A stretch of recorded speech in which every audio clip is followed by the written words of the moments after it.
Muy bien, cordial saludo, estimados y estimadas estudiantes. Les habla Juan Sebastián Ballén Rodríguez. Yo soy el director del curso de Filosofía no Occidental para este periodo intermedio en el programa de Filosofía de la UNAT. Entonces me permito proponerles una aproximación al tema que se va a proponer. Voy a compartir pantalla para que ustedes puedan ver el documento que vamos a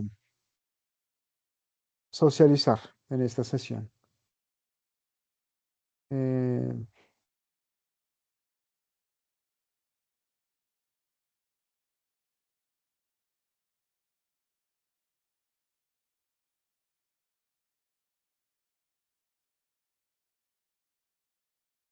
Bien. Entonces, básicamente, lo que vamos a proponer a continuación es una interpretación, una lectura de lo que sería el mundo árabe y la aspiración hacia el absoluto, la distorsión y el fenómeno colonial. Para darles un poquito de contexto, en la primera sesión hicimos una introducción desde Enrique Dussel al tema de la filosofía no occidental, analizamos, digamos, algunas de las categorías más destacadas de este filósofo latinoamericano, en especial el tema de la liberación, la alteridad, el ego conquiro, el proyecto civilizatorio moderno, los contrastes con otros modelos de vida, alternativos, distintos, con otras filosofías. Digamos que, o sea, el tema de la filosofía no occidental es un tema muy actual, sobre todo desde las perspectivas filosóficas contemporáneas, que resaltan el valor de los saberes que no han sido, digamos, reconocidos en los manuales de historia oficial o en los cursos de historia de filosofía oficial, básicamente porque existe la tesis de que la filosofía arranca con el mundo griego y pare de contar. Esa, por ejemplo, pues es una reducción eh, que ya, digamos, ha perdido fuerza, ha perdido valor, y en ese sentido, pues hay cada vez más una apertura hacia el conocimiento de otras filosofías, revisar el tema de cuáles son los conceptos de estas filosofías, qué relación establecen estas filosofías con las culturas, con las lenguas, con las creencias religiosas. En ese sentido, pues la perspectiva de Enrique Dussel nos abrió un panorama de cómo podríamos, digamos, pensarnos estas filosofías alternativas desde un marco eh, político y ético que Enrique Dussel ha llamado pues el proyecto de la filosofía de la liberación, que pues palabras más, palabras menos, es una filosofía de la otredad, una filosofía del oprimido, una filosofía de la reivindicación de reconocimientos de otros saberes, de los saberes amerindios, de los saberes mesoamericanos, de los saberes incaicos en el contexto latinoamericano, pero eso también nos lleva a pensar también otros saberes como los asiáticos, los africanos, los que vamos a presentar, por ejemplo, el día de hoy, que tiene que ver justamente con el mundo árabe o la filosofía del Islam, ¿no? Entonces, a partir de este contexto, pues tenemos unos elementos básicos para iniciar un poco este segundo momento del ciclo de webconferencias. Y en este segundo momento, pues nos interesa un poco arribar un poco más concretamente al mundo árabe y pues que yo deliberadamente he mencionado su aspiración hacia el absoluto. Y cómo esa aspiración al absoluto ha estado pues bajo digamos, el velo de una distorsión que hace parte también de unos análisis también muy actuales que tiene que ver con el estudio, los estudios coloniales o los estudios postcoloniales o decoloniales. Bueno, ya iremos viendo un poco cómo podríamos precisar esas categorías relativas a lo colonial. Entonces, a manera de introducción, entonces, una mirada introductoria al Islam y su filosofía de sortear con unos prejuicios que impiden comprender su potencia cultural y filosófica. En primer lugar, la división tajante entre Occidente y Oriente resulta ser un prejuicio falaz que oculta las dinámicas de integración y de expansión cultural que han caracterizado al Islam y en general al mundo árabe. Otra de las opiniones comunes consiste en asociar al Islam como una religión teocrática que mantiene en el atraso a las sociedades donde este modelo político religioso pervive. Pues casos tenemos, por ejemplo, Irán, por mencionar un caso muy actual a propósito del conflicto con Estados Unidos. También se suele asociar a esta filosofía ideas relativas al terror y el terrorismo, la inferiorización de las mujeres y en general a un modelo patriarcal que en líneas generales no comulga con los principios liberales y el ideal de la democracia que ha desarrollado Occidente de la mano del poder económico. Pero estas visiones reduccionistas no identifican que la filosofía árabe está animada por principios de vida que descansan en el Islam y como ocurre en el cristianismo y en el judaísmo, es una concepción del mundo que parte de una verdad revelada, situación que la hace una propuesta expansiva, universalista, ecuménica y por ello mismo que responde a una cierta violencia y su mismo carácter de apertura, como ya fuese propuesto por el pensador René Girard, lo sagrado y la violencia van de la mano. Quisiera un poco hacer una acotación acá a propósito de que lo que nos plantea este pensador francés, también un filósofo contemporáneo, al tema de lo sagrado y la violencia. Entonces, desde la teoría del deseo mimético descubrimos que la vivencia de lo religioso plantea un hiato entre la violencia y lo sagrado. La teoría del deseo mimético es un poco el desarrollo filosófico que propone Girard, ¿no? Eh, la mímesis es un concepto griego que hace referencia a la imitación. Entonces, según el planteamiento girardiano, los seres humanos deseamos, digamos que una de las notas características del ser humano tiene que ver con su deseo, ¿no? Ya lo planteaba Aristóteles en la filosofía griega, todos los seres humanos desean naturalmente conocer, como lo plantea efectivamente la metafísica. Pero pues ese deseo también se identifica de alguna manera en las maneras de acercarnos a mi relación con el otro, que siempre va a ser una relación pues conflictiva. Entonces, ¿y eso pues qué tendría que ver con lo religioso, con lo sagrado? Pues básicamente porque también deseamos un poco eh, mm, rivalizar con el otro. Entonces, cuando rivalizamos con el otro, pues participamos de una dinámica que es lo que llama Girard el mecanismo sacrificial, ¿no? Entonces, en el lenguaje sacrificial existe toda una sintaxis que tiende a una resignificación impresiva e intelectual alrededor del linchamiento de una víctima. Girard evoca en una de sus primeras obras, o sea, el chivo expiatorio, el uso que tuvo la palabra latina persecutio, persecución, que para los cristianos Lactancio y Tertuliano tuvo curso en una suerte de sistema legal hecho para fabricar distorsiones persecutorias.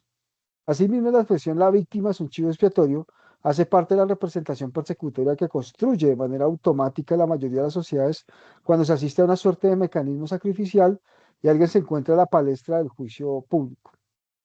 En el uso cotidiano que se hace de estas expresiones pervive el modelo de la causalidad mágico persecutorio, porque frente a la explicación de las causas naturales en lugar de hacer uso de la ciencia, la humanidad ha preferido recurrir a las causas significativas bajo la relación social y que admiten una intervención correctiva, en otras palabras, las víctimas. Es decir, que ¿por qué hay una relación entre la violencia y lo sagrado? Básicamente porque en todas las culturas, incluyendo también la cultura árabe, hay también un elemento persecutorio, ¿no? Y pues aquí podríamos recordar, pues en uno de los evangelios, recordemos que la Biblia es un texto donde confluyen las grandes religiones monoteístas, podríamos hablar del sacrificio que va a cometer a Abraham a su hijo. El sacrificio de Abraham, pues pone de presente efectivamente que hay una relación de violencia con lo sagrado, ¿no? Entonces, recordarán ustedes la parábola, pues que Abraham ya es un hombre viejo, nunca tuvo un hijo, pero entonces Dios ya le ofrece pues un regalo que es el hijo en una edad ya avanzada. Mm, y entonces pues Abraham claramente pues el primogénito está desvivido por su hijo, lo ama profundamente, pero Dios lo pone a prueba, ¿no? Ese Dios del Antiguo Testamento, ese Dios de ese relato viejo, a diferencia del Nuevo Testamento, pues que sería un Dios humanizado, el Dios del Antiguo Testamento pues es un Dios punitivo, castigador, donde el ser humano pues es una criatura a la suerte de la voluntad de este ser divino, eh, decide que ese hijo tiene que sacrificarse. Y Abraham entra en una suerte de crisis, ¿no? Existencial, fruto de esa petición que le hace Dios, ¿no? Entonces, pues nada, Abraham tiene que sacrificar a su hijo, pero cuando ya va a enterrar el cuchillo, como lo hiciera con un animal de su de su ganado, porque además era pastor de ovejas. Entonces, pues Dios lo detiene y prueba su fe, ¿no? Entonces, ese relato, pues propio del mundo árabe, ¿no? Pues también es muy importante acá decirlo, pues nos muestra cómo se da esa relación entre la violencia y lo sagrado para ir un poco avanzando en la comprensión de las filosofías árabes no occidentales, ¿ve? ¿Sí? Las filosofías no occidentales resaltan por una vinculación con lo sagrado, con lo divino, pero es una vinculación también que está atravesada por la violencia, por la lógica persecutoria, por una causalidad mágico-persecutoria, ¿no? Es importante hacer esta aclaración porque a diferencia de las sociedades modernas que aparentemente hicieron el salto hacia un modelo distinto a través del conocimiento científico, las sociedades premodernas aún siguen basándose, digamos, sus esquemas racionales a partir de mitos, leyendas, concepciones mágicas, persecutorias de lo real, y eso es lo que produce de alguna manera la dinámica sacrificial. En ese sentido, pues abrirnos a las filosofías no occidentales también es de alguna manera es abrirnos al fenómeno del sacrificio como un acontecimiento cultural, antropológico, filosófico, metafísico, que no podemos perder de vista al momento de pensar, pues justamente el origen de estas otras filosofías que no son occidentales. Entonces, en este escenario, la relación que propone la filosofía árabe de un vínculo entre el ser humano y el absoluto no es una cuestión menor, sino que hace parte del sustrato metafísico fundante, pues el vínculo entre el creador y la criatura no es una formalidad artificial, sino que realmente responde a un modo de vida devocional que se vive en la cotidianidad de las personas que pertenecen a este entramado de filosofía de vida, preceptos morales rigurosos y creencias religiosas. Una de las notas características de esta apuesta por el absoluto es que su organización no responde a la jerarquía institucional, como ocurre en el cristianismo, sino que ella obedece a un gobierno secundado por unas clases clericales. Entre estas clases sobresalen dos escuelas, los Suna y los Shia. Mientras que los Suna son una fracción social más amplia y mayoritaria, los Shia tienden a ser menos y no son proclives a la expansión del Islam, sino que más bien propenden por su restricción y fragmentación, ¿no? Entonces hay como dos escuelas grandes alrededor del seguimiento a Mahoma, que es el gran maestro del Islam, que serían los Sunna y los Shia, digamos los Sunna que sería un poco una filosofía religiosa mucho más amplia, eh, donde caben las mayorías, mientras que los Shia plantearían restricciones, estaría más del lado de unas élites religiosas clericales, y entonces esto pues comprende también el mundo de la cosmovisión del Islam. Otro de los fenómenos que entorpecen la comprensión de las escuelas clericales y que se marcan en las diferencias entre los Sunna y los Shia tiene que ver con la dinámica de la colonización y la descolonización, lo que yo les mencionaba hace un momento, el tema de la distorsión colonial, ¿no? ¿Por qué digo que es una distorsión? Básicamente porque esa es un poco la discusión contemporánea, filosófica, en materia política, ética, cultural, antropológica, y es que digamos que el mundo árabe ha estado subordinado a un fenómeno colonial donde su filosofía ha sido de alguna manera desconocida y en ese sentido pues habrían unas agresiones de orden simbólico y cultural que habría que mirar un poco en detalle, que es lo que a mí me interesa un poco. Yo pues una de mis investigaciones en filosofía tiene que ver con el tema de la violencia. Entonces a mí me interesa un poco analizar ese fenómeno desde la perspectiva colonial, porque de alguna manera el colonialismo es una narrativa, es un relato de desconocimiento del otro. Es una narrativa que niega el valor filosófico de una cultura, el valor cultural de una cultura, y pues a mí me interesa un poco mirar eso porque ahí también hay una dinámica sacrificial eh, que de alguna manera convierte al otro en un chivo expiatorio, ¿no? Entonces, si lo convierte al otro en un chivo expiatorio, pues quiere decir que es una víctima que no ha sido escuchada, que no ha sido comprendida. Y si miramos el mundo árabe como una especie de chivo expiatorio, pues podríamos descubrir un poco las lesiones y las violencias que había tenido que experimentar estas filosofías o estas cosmovisiones del mundo y que no les ha permitido de alguna manera resaltar, sobresalir o brillar justamente alrededor de sus relaciones con lo absoluto, ¿sí? Que es un tema que también me interesa abordar. Espero que tengamos tiempo de mirarlo un poco más en detalle. Bueno, el mundo árabe como el otro oriental. A diferencia de lo planteado por el escritor Vargas Llosa a propósito de la idea de Europa que sostiene Steiner, donde Occidente se muestra como un crisol de posibilidades y pluralidades más o menos distinguibles por su originalidad e historia, para Edward Said, en una de sus obras más conocidas, Orientalismo, Occidente se ha creado no solamente a partir de una perspectiva material de dominación sobre las colonias de ultramar y las civilizaciones orientales, sino que se ha visto a sí misma contraluz de Oriente, creando con ello una imagen distorsionada de la orientalidad. Esto quiere decir que Occidente es un contenido representacional que funciona de manera inversa a Oriente. Oriente es la imagen invertida de Occidente, en donde el primero es el antecedente originario, su génesis e infancia, y la segunda es su continuación más refinada, madura y actual. Esta imagen que se proyecta de revés tiene como propósito la construcción de un ámbito de dominación donde el otro es el espejo de un sí mismo, en el que se replican las formas de pensar, de educar, de producir riqueza y en general de hacer sociedad según el modelo de Occidente. Ahora bien, esta construcción del otro oriental hace parte de la pretensión de dominación de Occidente y que Said, Edward Said, el autor que hemos venido denominando, que es un escritor y un pensador palestino-estadounidense, denomina bajo la categoría de colonialidad.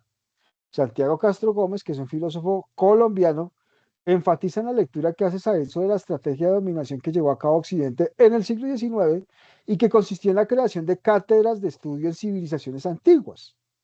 Es en esta misma época donde la filología se convierte en la disciplina humanística por excelencia, además de emerger las otras ciencias subalternas como la antropología, la paleontología, la etnología, la geografía y la historia. El estudio de las lenguas antiguas es a juicio de los pioneros del orientalismo académico de la época, William Jones, este es un autor citado por Edward Said, un trabajo arqueológico donde se pone presente que las lenguas latinas y la griega provienen de un mismo tronco lingüístico, el sánscrito. Este gesto académico puso de presente que el antecedente cultural de Europa se encontraba en Oriente. Sin embargo, como ya lo hubiese reconocido Hegel en sus lecciones de historia universal, si Oriente es la infancia de la humanidad, esto es su principio cultural, Occidente sería su continuación y telos. Si la aurora de los tiempos iluminó el Oriente, es en el ocaso donde la plena realización de un origen primitivo se proyectará sobre una luz madura que iluminará en Occidente. De este modo, Oriente se encaminó en la linealidad histórica de una imagen de Occidente que se manifiesta en la racionalidad técnico-científico-técnica de la modernidad.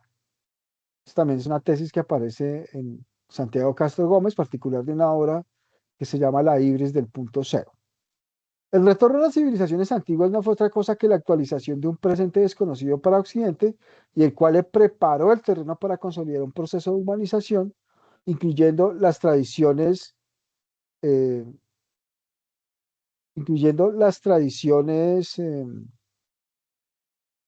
primitivas, su exotismo, su magia y misterio en una historia cuya meta de racionalización, esto es de liberación del originario para ingresar a la madurez, tendrá lugar en la modernidad.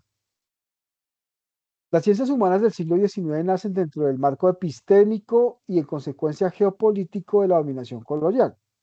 Las ciencias humanas ponen de manifiesto la relación entre saber y poder, y esta es la otra característica de la modernidad. Castro Gómez resalta que en Said se identifica la grilla de entendimiento entre la modernidad y la colonialidad, entendiendo que la primera se construye sobre la base de un saber histórico que crea las distinciones entre un occidente representado sobre un conjunto de atributos que lo enmarcan como un pensamiento frío y calculador, abstracto y creativo, y el cual se estructura en el modelo de racionalización de la ciencia moderna, para luego tipificar a Oriente en el conjunto de los saberes espontáneos, corporales, sensibles, y que viven bajo el dominio del mito. El aspecto geopolítico tiene que ver con la hegemonía epistémica, política y económica que ha ejercido Occidente sobre Oriente, categorizando los espacios periféricos siempre excluidos y marginados de aquellos otros espacios que centralizan la relación entre el saber y el poder, esto es, donde se localiza el saber científico, técnico y el modelo de desarrollo capitalista. De otra parte, la dialéctica que describe la tesis modernidad-colonialidad en la propuesta de Said y que según su hipótesis produce la expropiación territorial de las culturas y las lenguas de Oriente sobre una imagen que crea Occidente bajo el nombre de orientalismo, que en su dimensión académica se categoriza dentro del rubro de las ciencias humanas, es asumida por los estudios latinoamericanos a través de la teoría de la colonialidad. Castro Gómez. Es decir, la teoría de la colonialidad de alguna manera es una teoría política que muestra cómo el acercamiento a Oriente siempre ha estado revestido, y a partir del siglo XIX, como lo retrata Edward Said, como un estudio exótico, como un estudio de lo misterioso, de lo sensible y de lo corporal de las culturas primitivas, pero claramente eso se hace de alguna manera como en un aspecto como de subalternidad y de inferiorización, donde no se miden realmente las potencias filosóficas y metafísicas y espirituales que hay detrás de esas filosofías, sino que se las contrastan con un modelo de Occidente, que ya es un relato que se encuentra inclusive en Hegel, donde el Occidente pues es representado como una cultura de alguna manera emancipada, como la aurora de los tiempos, como el lugar donde nace el sol y de alguna manera surge la ciencia,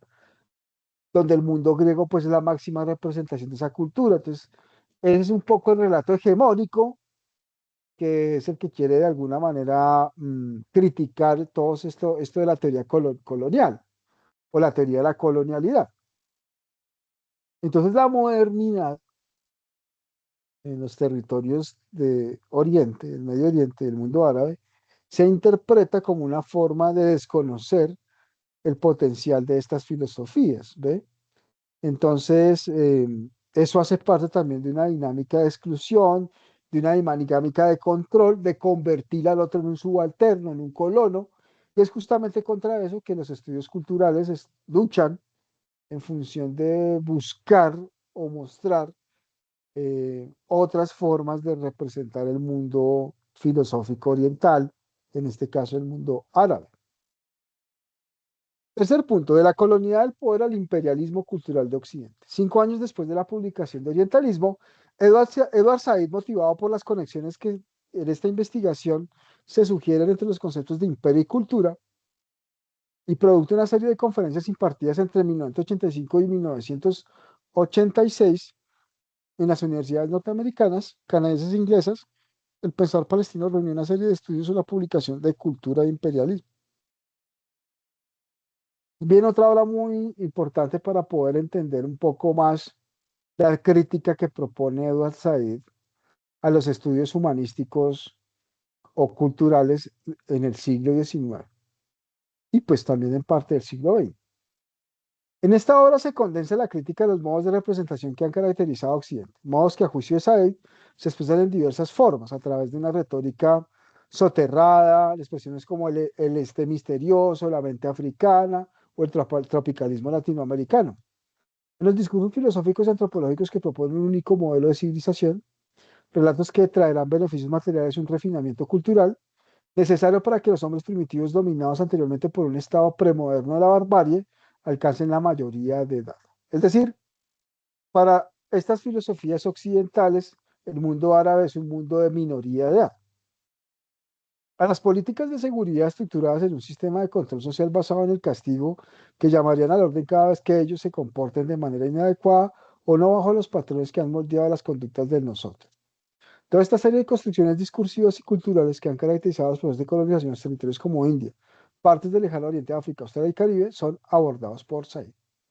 Del mismo modo, hace parte del análisis del estudio de las formas de resistencia que se manifestaron unas veces como núcleos reducidos y clandestinos, en otros como movimientos de masas que, con un alto sentido de racionalista, revirtieron la situación de dominación, como por ejemplo ocurrió efectivamente con la revolución india y Mahatma Gandhi, por ejemplo. A partir de la hipótesis de que el imperialismo ha sido un proyecto político y económico que busca el dominio de las culturas a partir de un único modelo de civilización, Said propone una serie de precisiones sobre el uso que hará de concepto de cultura. Básicamente, la cultura son todas aquellas prácticas de descripción, comunicación y representación que, alejándose de los ámbitos sociales, producen placer, porque contienen valores y pensamientos tanto del saber popular como del especializado. Citamos a Said. En primer lugar, se refiere a todas aquellas prácticas como las artes de la descripción, la comunicación y la representación, que poseen relativa autonomía entre las esferas de lo económico, lo social y lo político, que muchas veces existen en forma estética y cuyo principal objetivo es el placer. Incluso en ella, desde luego, tanto la carga de saber popular cerca de las lejanas partes del mundo, como el saber especializado del que disponemos en disciplinas tan eruditas como la etnografía, la historiografía, la filología, la sociología y la historia literaria. Es decir, el proyecto hegemónico de alguna manera lo que hace es vendernos una representación del otro oriental que produce un efecto placebo, ¿no? O sea, nos encanta ver al otro oprimido, digámoslo así, y nosotros como los superiores o los salvadores o los conquistadores. Eso es lo que está diciendo un poco Said. Según esta definición, los relatos, fundamentalmente las novelas, se convierten en los principales dispositivos donde se dramatiza el proceso de planificación de una cultura a partir de un modelo civilizatorio. Esto, por ejemplo, pues por mencionar es un caso en la literatura universal. Pensemos, por ejemplo, en la literatura de Joseph Conrad, en novelas como El corazón de las tinieblas o Nostromo, que son producciones novelescas justamente del siglo XIX y que de alguna manera están viendo un poco la representación del otro. Por ejemplo, en El corazón en las tinieblas es la representación del hombre negro en el Congo, o en Nostromo es la representación del hombre latinoamericano en países como Colombia o Venezuela, ¿sí? Entonces, y donde el europeo surge o se muestra como un hombre blanco, capaz, plenipotenciario, que va a pacificar, pero que ocurre todo lo contrario, sino que se envuelven en una serie de contradicciones y de violencias que terminan negando pues ese modelo de superioridad civilizatorio. Entonces, una recomendación pues para poder entender estas novelas de las que habla Said, pues les recomiendo Joseph Conrad. Entonces, hay un modelo imperialista que proyecta la administración de la tierra, ¿sí? Como en el caso de Corazón de las Tinieblas, pues la tierra es el Congo, o en el caso de Nostromo, pues la tierra es ni más ni menos que Latinoamérica, por acá cerquita, Colombia o Venezuela. Entonces, la novela se convierte en el escenario cultural a partir del cual se toman las decisiones políticas y se dan las discusiones sobre los intereses de los colonos para alcanzar su objetivo de dominación. Citamos a Said. Mi idea principal es que los relatos se encuentran en el centro mismo de aquello que los explotadores y los novelistas afirman acerca de las regiones extrañas del mundo y también que se convierten en el método que los colonizados utilizan para afirmar su propia identidad y la existencia de su propia historia. En el imperialismo, la batalla principal se libra, desde luego, por la tierra. Pero cuando toca preguntarse por quién la poseía antes, quién posee el derecho a ocuparla y trabajarla, quién la mantiene, quién la recuperó y quién ahora planifica su futuro, resulta que todos esos asuntos habían sido reflejados, discutidos a veces por algún tipo de issues decididos en los relatos. Hasta ahí sale. Sin embargo, este concepto de cultura pone presente que las obras de arte están al servicio de un modelo político y cultural imperante, que Said denomina como imperialismo. En esta medida, en esta medida estos relatos están impregnados de contenido ideológico y moral y en consecuencia ponen de presente las maneras de pensar a una élite especializada. ¿Sí? Citamos a Said. En segundo lugar, la cultura es casi imperceptiblemente un concepto que incluye un elemento de refinación, refinada elevación, consistente en el archivo de lo mejor que cada sociedad ha conocido y pensado, según lo formula Matthew Arnold alrededor de 1860. Arnold creía que si no neutraliza, al menos la cultura amortigua los estragos de nuestra moderna existencia urbana, agresiva, mercantil y brutalizadora. Leemos a Dante o a Shakespeare para poder seguir en contacto con lo mejor que se ha conocido y pensado, y también para vernos a nosotros mismos, a nuestro pueblo, a nuestra tradición, bajo las mejores luces. Con el tiempo, la tortura llega a asociarse a veces de manera agresiva con la nación o el Estado. Esto es lo que nos hace diferente a ellos, casi siempre con algún grado de xenofobia. En ese sentido, la cultura es una fuente de identidad, una fuente bien beligerante, como vemos en recientes retornos a tal cultura o a tal tradición. Acompaña estos retornos códigos rigurosos de conducta intelectual y moral opuestos a la permisividad asociada con filósofos relativamente liberales como el multiculturalismo y la hibridación. En el antiguo mundo colonizado, tales retornos han producido variedades de fundamentalismo religioso y nacionalista. O sea, lo que está planteando Said es que hay que revisar un poco la literatura novelesca europea moderna, más que moderna contemporánea del siglo XIX, para poder entender cómo se proyecta un poco la repartición del mundo. Y en esa repartición del mundo, pues entra el Medio Oriente, entra África, entra la India, entra América, entra África, entra Asia, ¿ve? Entonces, por eso es importante un poco revisar un poco esas literaturas, porque es en la literatura donde se fabrica de alguna manera el dominio colonial. Es por eso y ahí hay una idea de cultura, ¿no? O sea, una idea de Occidente. En la literatura viaja una idea de Occidente y es una situación de alguna manera que crea una dinámica de subalternidad. Así entendida la cultura occidental, esta puede ser caracterizada de la siguiente manera. A, refinada en la medida en que se mencionan unas obras egregias y catalogadas como clásicas, y efectivamente eso es lo que ha pasado, por ejemplo, cuando pensamos la filosofía occidental, entonces pensamos en obras como, no sé, los diálogos de Platón, la metafísica de Aristóteles, la suma teológica de Tomás de Aquino, y entonces eso hace parte como de un refinamiento cultural, ¿ve? Entonces, lo cultural tiene que ver con lo refinado, porque hay unas obras y hay unos autores que van de alguna manera destilando un modo de pensar, un modo de sentir, un modo de ser, que de alguna manera configura lo que sería lo occidental. Segundo elemento que analizas ahí es que es catártica, en tanto que ofrece mundos posibles y diferentes a la brutalidad de la realidad mercantil urbanizada. Eso sí, hay un idealismo, hay un mundo alternativo. Por ejemplo, Platón pensaba en el mundo de las ideas, ¿sí? Eh, en el opus uranos, así lo llamaba Platón. Entonces, la realidad es despreciable. Otro elemento también del refinamiento cultural de Occidente. Es autorreferente. Si se considera que la lectura de Cervantes o de Dante ofrece modelos de humanización superior, donde se espera que el lector se conozca mejor a sí mismo y al mundo que lo rodea. Es decir, si tú estudias esta cultura, pues te vas a estudiar mejor a ti mismo como hombre occidental de una tradición superior, distinguida, que se aparta de lo real. Pues en el caso de Cervantes, pues ni más ni menos que Don Quijote de la Mancha, que era un personaje que estaba supremamente alejado de la realidad. Quería parecerse a un modelo mimético que era ni más ni menos que el Amadís de Gaula. Es identitaria. Ya, esto es un elemento muy importante. Crea identidad. Si se considera que los autores clásicos harán mención a un pueblo, unos valores y unas costumbres, en fin, de un conjunto de actitudes de vida que identifican a una nación, a un Estado, y finalmente, fundamentalista.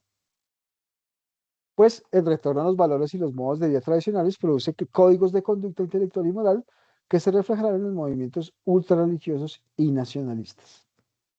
Tal definición de cultura termina por convertir lo propio como culturalmente nuestro, es decir, lo que es objeto de culto y de veneración, y es revestido con atributos trascendentales, pues se elevan de lo cotidianamente dado para convertirse en modelos morales, políticos, estéticos, dignos de ser seguidos.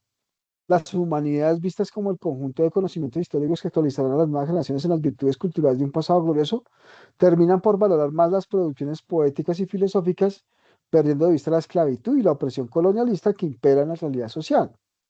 Entonces citamos a Said. El problema de esta idea de cultura es que supone que no solo la veneración de lo propio, sino también que eso propio se vea en su cualidad trascendente como separado de lo cotidiano. Así, muchos humanistas profesionales se ven incapaces de establecer conexiones entre la crueldad prolongada y sórdida de prácticas como la esclavitud, la opresión racial y colonialista, o la ejecución imperial en el seno de una sociedad por un lado y por otro, la poesía, la ficción y la filosofía de esa misma sociedad.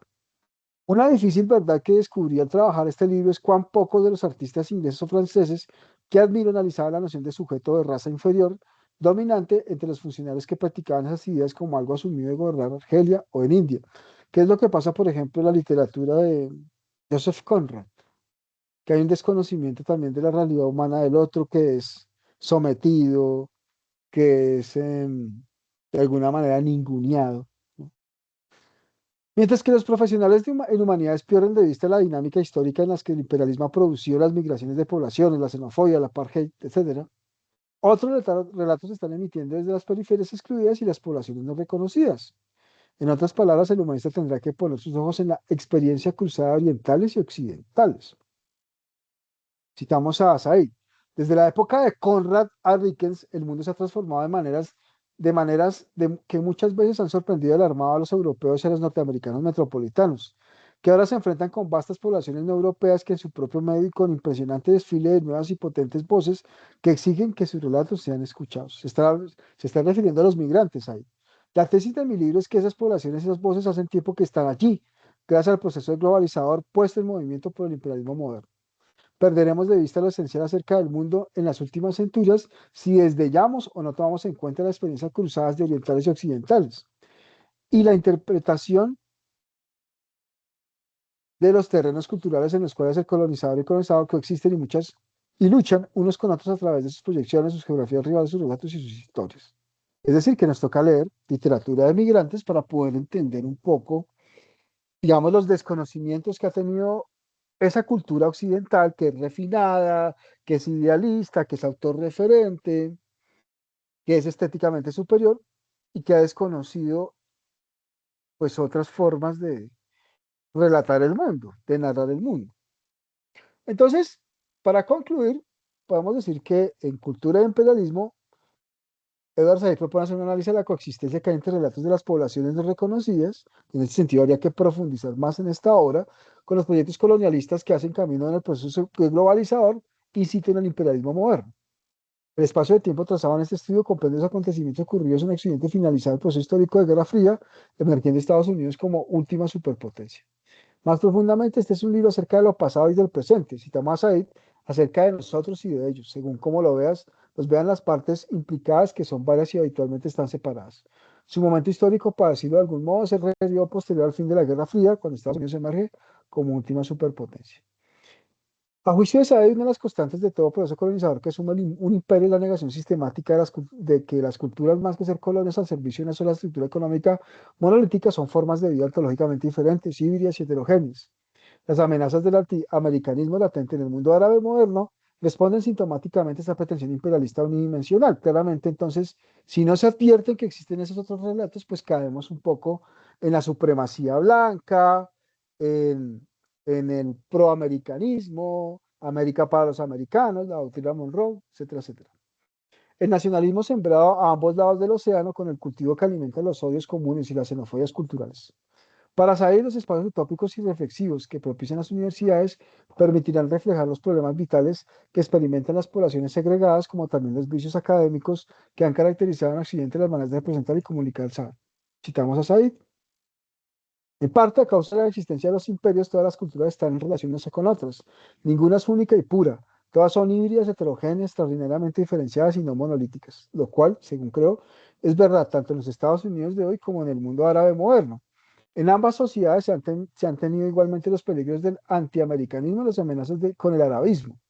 Lamentablemente, este nacionalismo defensivo, reactivo y hasta paranoide se encuentra tejido muchas veces con la esencia misma de la educación, en la que se instruye tanto a los niños como a los estudiantes mayores en la veneración y celebración de sus tradiciones, habitualmente con la envidia y a expensas de otros. Apunto apunto precisamente a esas formas de educación y pensamiento críticas y reflexivas como una alternativa paciente y modificadora, como una posibilidad francamente exploratoria. Durante el curso de escritura del libro me beneficié del espacio utópico todavía hoy accesible de la universidad, que creo que debe seguir siendo el sitio donde se investigan, discuten y reflejan esos problemas vitales. Porque si la universidad se convierte en un lugar donde las cuestiones políticas y sociales realmente se impulsarán o se resolvieran, esto supondría liquidar su función y convertirla en algo subordinado a cualquier partido político en el poder. Entonces, ahí terminamos un poco con esta idea muy interesante de Barzal de cómo la universidad sería el espacio para pensar esos diálogos entre Oriente y Occidente, ¿sí? Y pues es lo que estamos haciendo aquí justamente en este escenario pues de análisis y de reflexión para poder entender las filosofías del mundo árabe. Y hasta ahí sería un poco la presentación del día de hoy, estudiantes. Espero que haya sido de provecho esta charla. Queda la grabación para su consulta, para que ustedes la lean y de alguna manera también la apropien en sus procesos personales eutagógicos de producción, de generación de conocimiento y aprendizaje. Muchas gracias.